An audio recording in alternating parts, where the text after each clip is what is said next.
శ్రీ గణేశ పురాణము ఉత్తరార్ధ భాగము క్రీడాఖండము అధ్యాయము 97.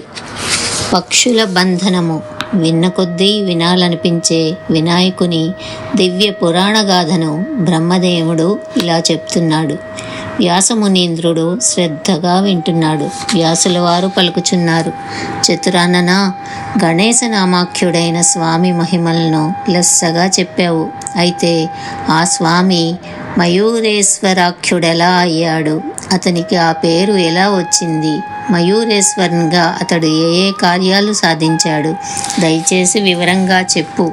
బ్రహ్మదేవుడు ఇలా చెప్తున్నాడు. ఒకప్పుడు పాతాళ లోకంలో శేషుడు సభ తీర్చి కూర్చున్నాడు. వాసుకి మొదలగు వారు శేషుని చుట్టూ కూర్చున్నారు.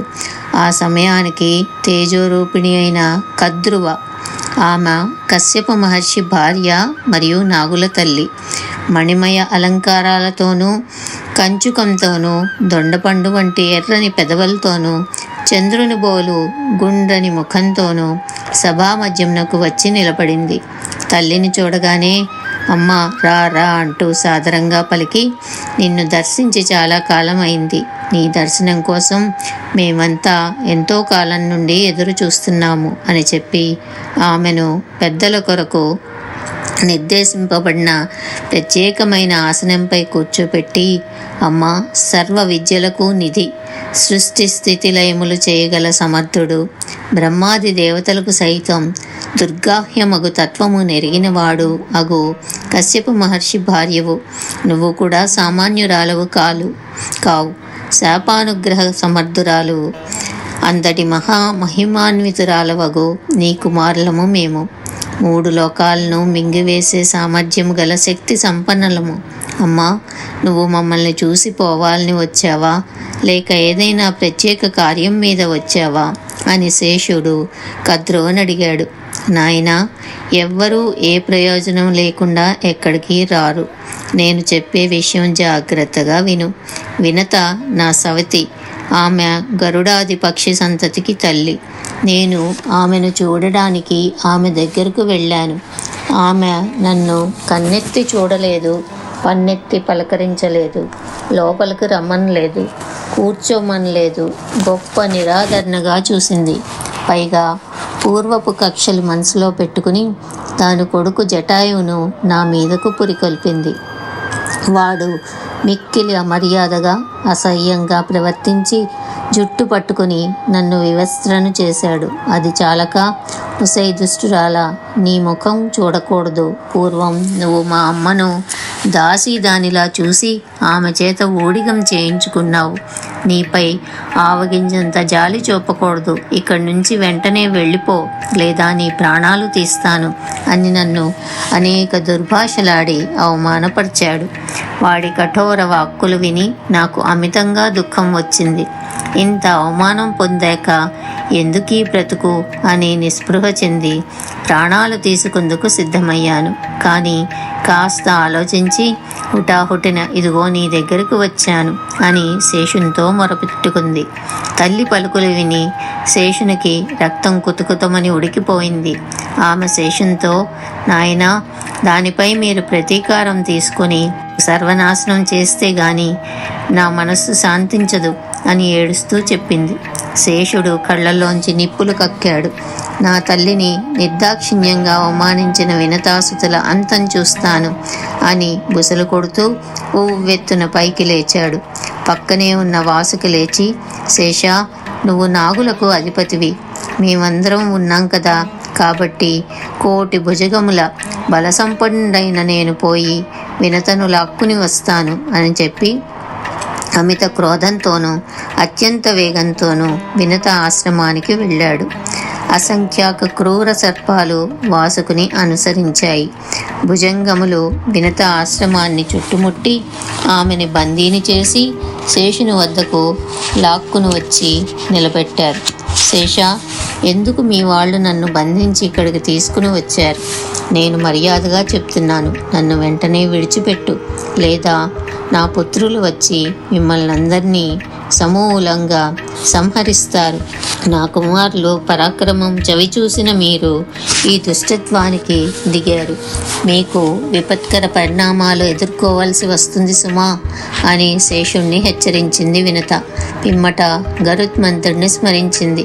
వెంటనే గరుత్మంతుడు తన పక్షి కూటమంతటితో అక్కడికి వచ్చి వాలాడు. జటాయువు, సంపాతి కూడా వచ్చారు.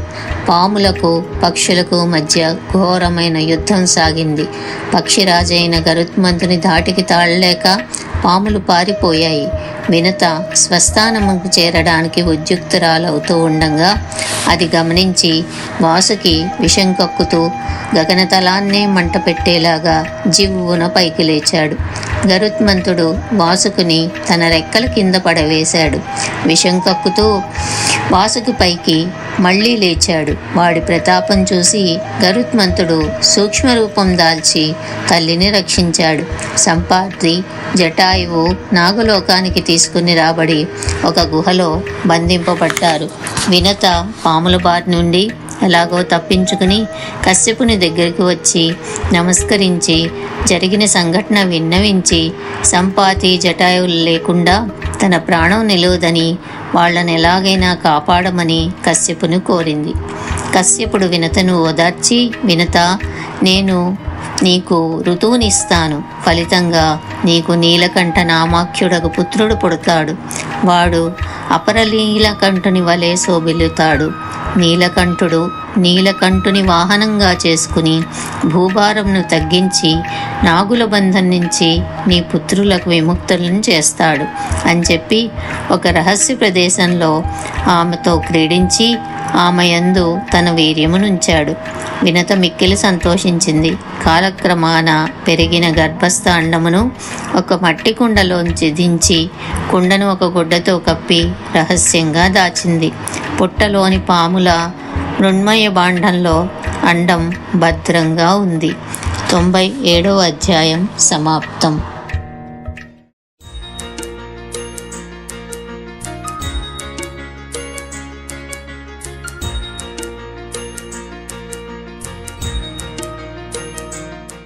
శ్రీ గణేశ పురాణము ఉత్తరార్ధ భాగము క్రీడాఖండము. అధ్యాయము 98. శిఖండికి వరదానము. గణేశునకు 7 ఏండ్లు వెళ్ళి 8వ ఏడు వచ్చింది.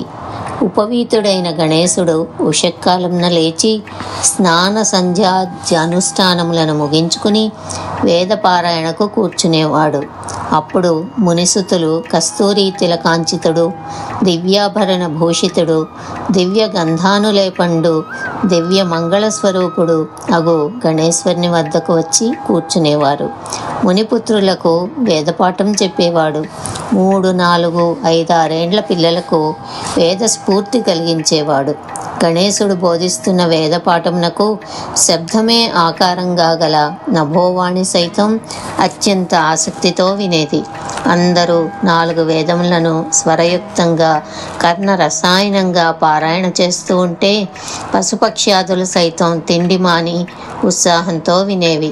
ఋగ్వేద యజుర్వేద పారాయణం పూర్తి చేసి సామగానం ఆరంభిస్తే లేళ్ల వంటి సాధు జంతువులు, సింహ శార్దూలముల వంటి క్రూరముగాలు, భుజంగాలు, పక్షులు మొదలగు చేతనా జగత్తంతా ఆనంద పారవస్యంలో మునిగిపోయేది. ఇక ప్రమదగణాల ఆనందానికి అవధులే లేవు. శివుని శిరస్సును అలంకరించిన చంద్రుడు అమృతమును స్రవిస్తూ ఆ గానామృతమును కోలేవాడు. శివుని మెడను అలంకరించిన అచేతనమైన పుర్రెలు పురుషాకృతి ధరించి తలలోపడం ప్రారంభించాయి. గంధర్వులు, అప్సరసలు సిగ్గుతో తలలు దించుకున్నారు. వీరు వారు అన్నేలా గణేశ్వరుని సామగానానికి సర్వులు ముగ్ధులయ్యారు. అందరూ ఆనంద సాగరంలో మునకలు వేస్తున్న ఆ సమయాన క్రూర రాక్షసుడొకడు కుక్క రూపం ధరించి అటూ ఇటూ తిరగడం మొదలుపెట్టాడు. ఆ కుక్క 5 కండ్లు, 4 శృంగాలు, 8 పాదాలు, 4 చెవులు, 3 ముఖాలు, 2 తోకలు గల వింత రూపం ధరించి ఉంది. వింత శనుకమును చూసి గణేశుని స్నేహితులు, మిత్రమా, ఆ వింత మృగాన్ని చూడు అని కుక్కను చూపారు. వింత శునకము ఒకసారి పైకెగురుతూ, ఒకసారి భూమిపై పడి దొల్లుతూ, 2 తోకలను ఆడిస్తూ చెవులను జాడిస్తూ ఇలా రకరకాల చేష్టలతో పిల్లలను ఆకర్షిస్తూ వచ్చింది. అది క్షణకాలం కనపడుతూ క్షణకాలం మాయమవుతూ వచ్చింది. ఆ కుక్కను పట్టుకోండి అని గణేశ్వరుడు పలకగా అది పరుగు లంఘించుకుంది. గణేశ్వరుడు దానిని వెంబడించాడు. అతని వెనుక బాలురు పరిగెత్తారు. పరిగెత్తి ఆ వింత సారమేయం గాలి సైతం చొరడానికి వీల్లేని ఒక మహారణ్యంలోనికి దూరింది. అడవి సింహాలు, పెద్ద పులులు, అడవి పందులు, కోతులు, కొండముచ్చులతో నిండి మహాభయంకరంగా ఉంది ఆ అడవి. గణేశుడు క్రోధావేశంతో క్రూర శ్వాసం పైకి తన పాసమును విడిచాడు. పాసము శునకమునకు బిగుగా చుట్టుకుని గణేశుని వద్దకు తెచ్చి పడవేసింది. పాసం బిగుస్తున్న కొద్దీ కుక్కకు ఊపిరాడక దైత్యుని నిజరూపం బయటపడి వాడి ప్రాణాలు కండ్ల వెంట పోయాయి. వాడు నేల కొరుగుతూ ఉంటే ఆ శబ్దానికి భూమి కంపించింది. వాడి కళేబరం 24 యోజనాల విస్తీర్ణం కలిగి ఉంది. గణేశుని చెలికాండ్రు దైత్యుని మృతదేహంపై ఎక్కి రకరకాల చిలిపి చేష్టలు చేశారు. కొందరు పిల్లలు వాడి దేహంపైకి ఎక్కి పక్కగా ఉన్న చెట్ల కొమ్మలపై పండిన పండ్లను కోసుకొని తిన్నారు. మామిడి చెట్టు త్వరలో గుడ్డతో అండమును కప్పి నిలబడిన వినతను చూసి పిల్లలు పరుగు తీశారు. వినత వాళ్లను వెంబడించింది. అంతలో గణేశుడు చెట్టు త్వరలో దాచి ఉంచబడిన అండమును చూశాడు. దానిని బద్దలు కొట్టాడు. అందుండి విశాలమైన రెక్కలతోనూ పెద్ద కండ్లతోనూ ముఖం నుండి నిప్పులు కక్కుతూ బయటకు వస్తున్న నీలకంఠుని చూశాడు. మయూరం అండం నుంచి బయటపడిన వెంటనే రెక్కలు విదిల్చింది. ఆ శబ్దానికి భూమి కంపించింది. సముద్రం చెలియలు కట్ట దాటింది. భానుమండలం చలించింది. నీలకంఠుని యుద్ధకాంక్ష గమనించి గణేశుడు వాడితో యుద్ధం చేసి చివరకు వాణ్ణి వశం చేసుకుని వాడిపై ఎక్కి కూర్చున్నాడు. వెనుతిరిగి వచ్చిన వినత మయూరంపై ఎక్కి కూర్చున్న గణేశుని చూసి చేతులు జోడించి, ప్రభు, రజోగుణ సంపర్కంచే సృష్టికర్తవు, సత్వగుణంచే సర్వలోక పాలకుడు అగు విష్ణువు నీవే, తమోగుణ ప్రధానమగు శివుడు కూడా నీవే, సద్గుణ నిగుణ స్వరూపమగు నిన్ను ఎవడు తెలుసుకోగలడు అని బహుదా స్తుతించి, నేను కశ్యపుని భార్యను వినతను, అతని పుత్రుడి శిఖండి మయూరము. శిఖండి గజాన్ని సేవకుడు అవుతాడని మహర్షి చెప్పారు. ఏ స్వామి అండమును ఛేదిస్తాడో ఆ స్వామియే శిఖండికి స్వామి అవుతాడని ముని చెప్పారు. ఆ స్వామి వగ్గు నీ పాదపద్మములు దర్శించే భాగ్యం నాకు కలిగింది. ఓ జగన్నాథ, జటాయువు, సంపాతి, డేగలరాజు వీరు ముగ్గురు ప్రస్తుతం కద్రువ పుత్రుడగు శేషుని బందీలుగా ఉన్నారు. వాళ్లను విడిపించి నాకు పుత్రభిక్ష ప్రసాదించమని కోరుకుంటున్నాను అని విన్నవించింది. అమ్మా, నువ్వు చింతించుకో, నీ పుత్రులను నీకు చూపుతాను అని వినతకు అభయం ఇచ్చాడు దయాళుడగు గణేశుడు. శిఖండి, నీకేం వరం కావాలో కోరుకో, తప్పక ప్రసాదిస్తాను అని శిఖండితో చెప్పాడు. అప్పుడు శిఖండి, ప్రభు, నాపై మీకు దయ ఉంటే మీ నామంనకు ముందు నా పేరు ఉండేలా కటాక్షించు. 3 లోకాల్లోనూ నీవు మయూరేశ్వరుడుగా వ్యవహరింపబడాలి. ఇదే నా కోరిక అని వరం కోరుకున్నాడు. సరే, ఇకపై నుండి నేను 3 లోకాల్లోనూ మయూరేశ్వరునిగా వ్యవహరించబడతాను అని శిఖండికి వరం ఇచ్చాడు. అందుకు వినుత మిక్కిలి సంతసించింది. ఈ విధంగా గణేశుడు మయూరేశ్వరుడు అయ్యాడు. 98వ అధ్యాయం సమాప్తం.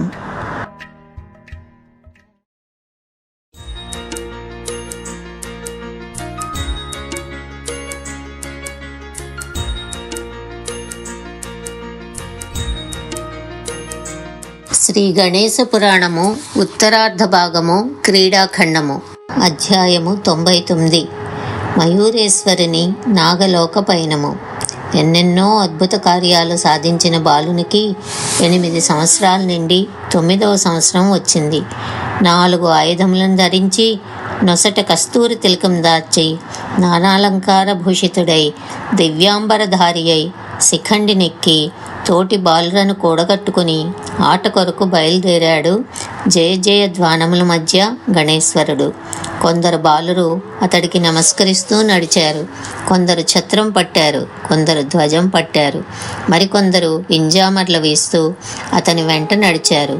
మహోత్సాహంతో గొప్ప ఉత్సాహంగా బయలుదేరి నడిచి చివరకు వాళ్ళందరూ ఒక సరస్సు దగ్గరికి చేరుకున్నారు. సరస్సు మొసళ్ళు, తాబేలు, బాండ్రు కప్పలు మొదలైన జలచరాలతో నిండి చాలా లోతుగా ఉంది. గట్లపై దట్టంగా పెరిగిన చాలా చెట్లున్నాయి. చెట్లను అనుముకుని అనేక లతాగుల్మాలున్నాయి. చెట్లపై రకరకాల పిట్టలు కిలకిలా రావాలు చేస్తున్నాయి. కాసారం కన్నుల పండుగగా ఉంది. మనోహరంగా ఉన్న సరస్సు గట్టుపై మయూరేసిన బాల పరివారం కేరింతలు కొడుతూ, మొగ్గలు వేస్తూ, కింద పడుతూ, దొల్లుతూ, పైకి లేస్తూ అనేక విధాల ఆడుకోవడం మొదలుపెట్టారు. పిల్లల దృష్టి సరస్సు గట్లపై అరముగ్గిన పండ్లతో విరగగాచిన పండ్లు గల మామిడి చెట్లపై పడింది.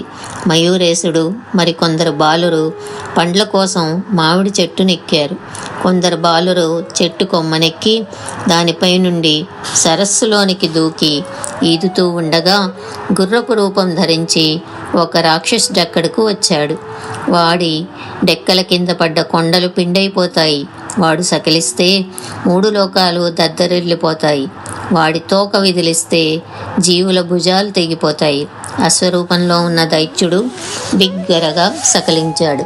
ఆ ఘోర శబ్దానికి చెట్టుపైనున్న బాలురు అదిరి కింద పడ్డారు. గట్టుపై ఆడుకుంటున్న బాలురు హడలెత్తి పారిపోయారు. గణేశుడు నీటిలోనికి దూకాడు.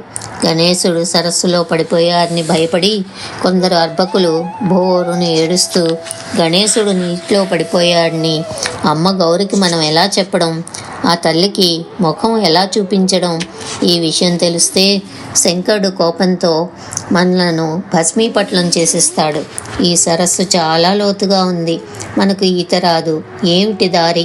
ఏమీ తోచడం లేదు. కాళ్ళు చేతులు ఆడటం లేదు. అదని చూసి అశ్వరూప దైత్యుడు గణేశుని తుదముట్టించాలన్న దుష్టబుద్ధితో నీటిలోనికి దిగాడు. తన స్నేహితుల ఆరాటం గమనించి గణేశుడు ఆ అశ్వరూప దైత్యుని దృఢంగా పట్టుకుని వాడి చెవులు పట్టుకుని పైకి లేచి వాడి వీపుపైకెక్కి వాడిని పలుసార్లు నీటిలో ముంచుతూ తెలుస్తూ వచ్చాడు. వాడు ఊపిరాడక ఉక్కిరి బిక్కిరై చివరకు ప్రాణాలు విడిచాడు.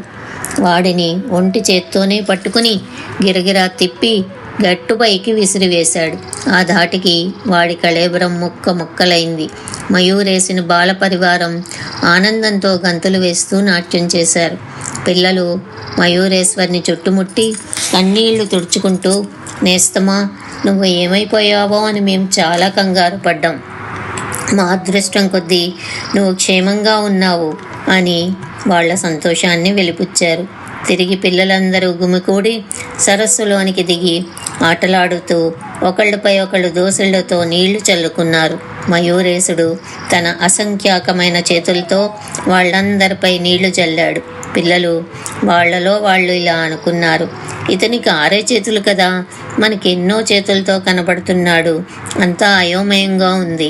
పిల్లలు మళ్ళీ మయూరేశునిపై నీళ్లు చల్లారు. మయూరేశుడు తన అసంఖ్యాకమైన హస్తాలతో పిల్లలపై నీళ్లు కుమ్మరించాడు. తన పూర్వపు రూపం ధరించి 6 చేతులతో యథాపూర్వం మయూరేశుడిపై కూర్చున్నాడు.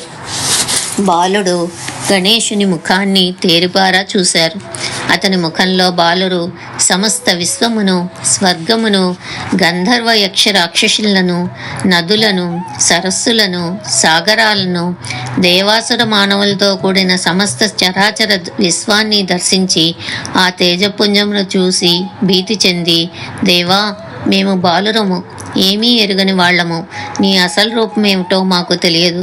నువ్వు మాతో ఆడుకునే నీ మునుపటి రూపమే మాకు కావాలి, మాకు దాన్నే చూపు అని పసివాళ్ళు చేతులు జోడించి ప్రార్థించారు.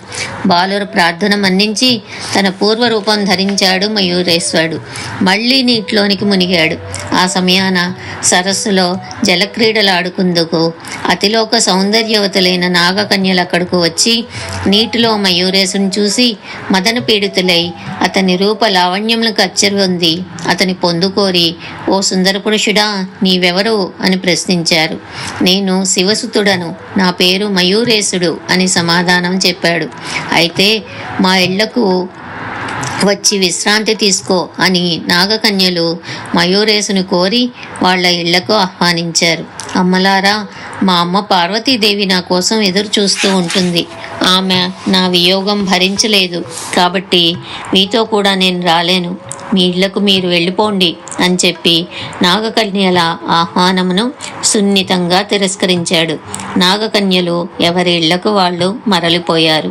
మయూరేశుడు కానరానందుకు అతని మిత్రులు కంట తడి పెట్టుకుని, ఎంతో దయాళుడు, మనమంటే ప్రాణం పెట్టేవాడు మయూరేశుడు మనపై ఎందుకింత కాఠిన్యం వహిస్తున్నాడు, మనకు కనపడకుండా ఉన్నాడు. పిల్లలు తల్లడిల్లి అనేక విధాల ఆక్రోశించారు. వాళ్ళ ఏడుపు విని వాళ్ళు ఏడుస్తూ వస్తూ ఉంటే దారిలో భగాసురుడనే రాక్షసుడు పిల్లలందరినీ చిన్న శిశువులుగా చేసి వాళ్ళ అందరినీ తన ఉదరంలోనికి లాక్కున్నాడు. వాడి పెద్ద పొట్టలో ఉన్న పిల్లలు తబ్బిబ్బై, మనం ఇప్పుడు ఎక్కడున్నాం, అంత ఆగమ్య గోచరంగా ఉంది, మన మిత్రుడు మయూరేశుడు కనపడటం లేదు, ఏమీ పాలుపోవటం లేదు, మనం ఇప్పుడు ఎవరిని శరణు పొందాలి అని దుఃఖించారు. సర్వాంతర్యామి అయిన మయూరేశుడు, మిత్రులారా, మీ రోదనలు నేను విన్నాను, మిమ్మల్ని నేను కాపాడుతాను, కంగారు పడకండి అని అభయమిచ్చాడు. అంతలో సాయంకాలం అయింది. ఆదిత్యుడు అస్తమించబోతున్నాడు. పొద్దు పొడవక ముందే ఇల్లు వదిలిన పిల్లలు తిరిగి రానందుకు తల్లడిల్లిన తల్లిదండ్రులు వాళ్లలో వాళ్ళు ఇలా చర్చించుకున్నారు. ఈ పార్వతమ్మ కొడుకు మహా గట్టివాడు, పిల్లలందరినీ వెంట పెట్టుకుని ఎక్కడికి వెళ్ళాడో తెలియదు. తెల్లారక ముందే ఇల్లు గడిచి వెళ్ళారు. స్నానం లేదు, పానం లేదు, తిండి తిప్పలు అసలే లేదు. ఎక్కడికి పోయారో తెలియదు. మునిమాపు వేళ కావస్తోంది, ఇప్పటికి ఇంకా ఇళ్లకు చేరలేదు అని ఆరాటపడుతూ కొందరు పిల్లల్ని వెతుకుతూ అడవికి వెళ్ళారు. కొందరు కొండల్లో వాళ్ళని వెతకనారంభించారు. సర్వజ్ఞుడు, సర్వాంతర్యామి అయిన మయూరేశ్వరుడు పిల్లల తల్లిదండ్రుల ఆరాటం చూసి తనతో వచ్చిన పిల్లల ప్రతిరూపాలు సృష్టించి వాళ్ళని వెంట పెట్టుకుని వచ్చాడు. బాలర్ తల్లిదండ్రులు వాళ్ళని దండించడానికి యత్నించగా తల్లులు అడ్డుపడి, ఆగండి ఆగండి, బిడ్డలు పొద్దుటి నుంచి ఎక్కడ తిరిగారో, పాపం శోషెత్తిపోయారు అని ఎవరి పిల్లలను వాళ్ళు ఇళ్లకు తీసుకుపోయి లాలించి వాళ్లకు కడుపారా బువ్వ తినిపించారు. పార్వతీదేవి గణేశుని బుజ్జగించి భోజనం పెట్టి రాత్రి పడుకునే ముందు పాలిచ్చి నిద్రపుచ్చింది. 99వ అధ్యాయం సమాప్తం.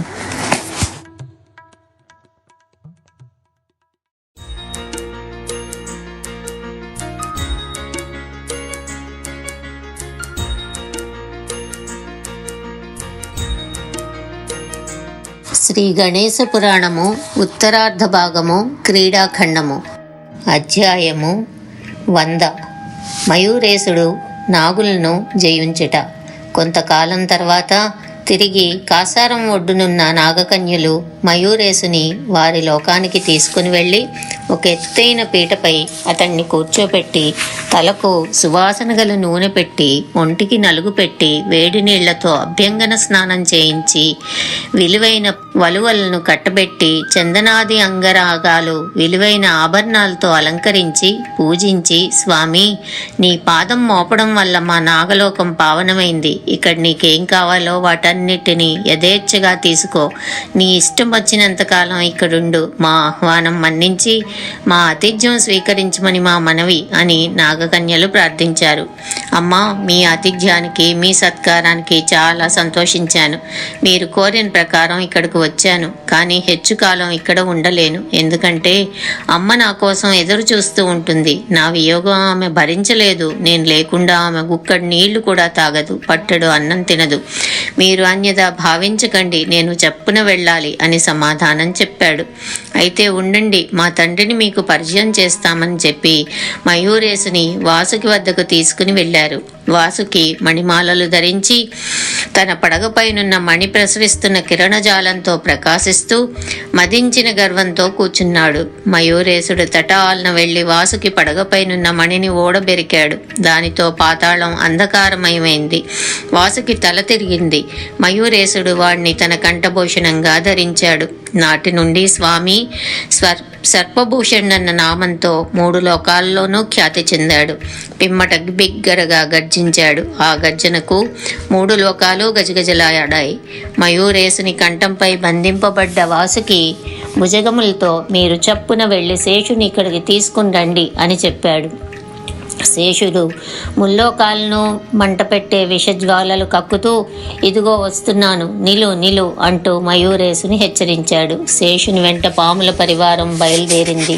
మయూరేశుడు వెంటనే శిఖండి తలపై చేయి వేసి పన్నగములతో యుద్ధ సన్నద్ధుడై నిలబడ్డాడు. శిఖండి స్వామికి నమస్కరించి పాములన్నిటినీ మింగివేసేంత కోపంతో బలమైన తన రెక్కలను విదిలించాడు. ఆ గాలి తాకిడికి పాములు ఎగిరి దూరంగా పడ్డాయి. కొన్ని పాములను భక్షించాడు, కొన్నింటిని కొరికి పారవేశాడు. శేషుడు కోపంతో బుసకొట్టాడు.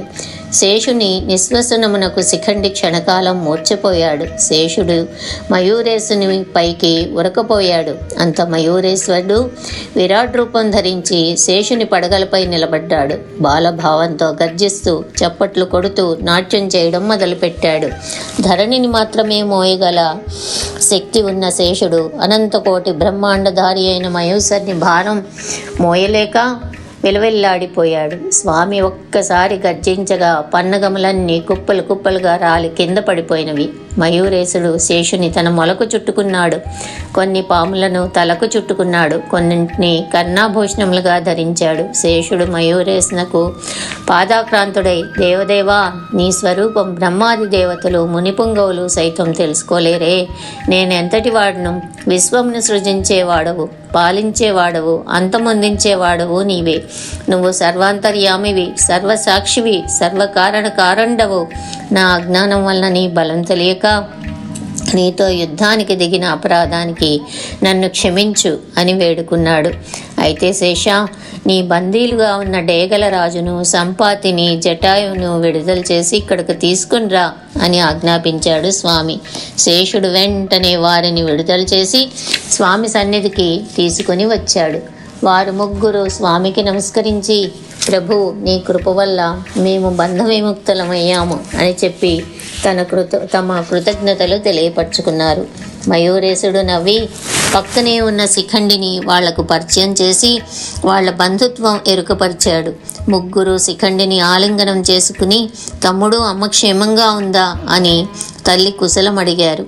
గణేశుడు శిఖండిని అధిరోహించి రసాతలం నుంచి ధరాతలానికి చేరుకున్నాడు. డేగల్ రాజు, సంపాతి, జటాయువు ఎగిరి వెళ్ళి వారి స్వస్థానాలకు చేరుకున్నాడు. గణేశుడు పిల్లలను హరించిన భగాసుని వద్దకు వచ్చి తన పరశువుతో వాడి శిరస్సును ఖండించాడు. దైత్యుని కుక్షిలో బంధింపబడిన గణేశుని మిత్రులకు బాలురందరూ బయటపడ్డారు. పిల్లలు గణేశుని చూసి బావురుమని విలపించారు. వాళ్ళని ఊరడించి అందరినీ వెంట పెట్టుకుని ఇంటి ముఖం పట్టాడు. బాలురు ఉత్సాహంతో ఉరకలు వేస్తూ ఒక పెద్ద సంబరంలా ఇళ్లకు చేరారు. అక్కడున్న మునులందరూ ముక్కుపై వేలు వేసుకుని, ఇళ్లలో ఉన్న పిల్లలు ఇళ్లలోనే ఉన్నారు, మళ్ళీ అదే పిల్లలు గణేశుని వెంట వచ్చారు అని అచ్చెరు పొందారు. అంతవరకు మాయామోహితులైన మునులు తమ అసలు పిల్లలను చూశారు. పిల్లలు యథాపూర్వం తల్లిదండ్రుల వద్ద కూర్చుని పాఠాలు వర్ణించారు. మాయాబాలురు మాయమయ్యారు. పార్వతీదేవి తన బిడ్డ గణేశుని వెంట పెట్టుకుని ఇంటిలోనికి వెళ్ళిపోయింది. 100వ అధ్యాయం సమాప్తం.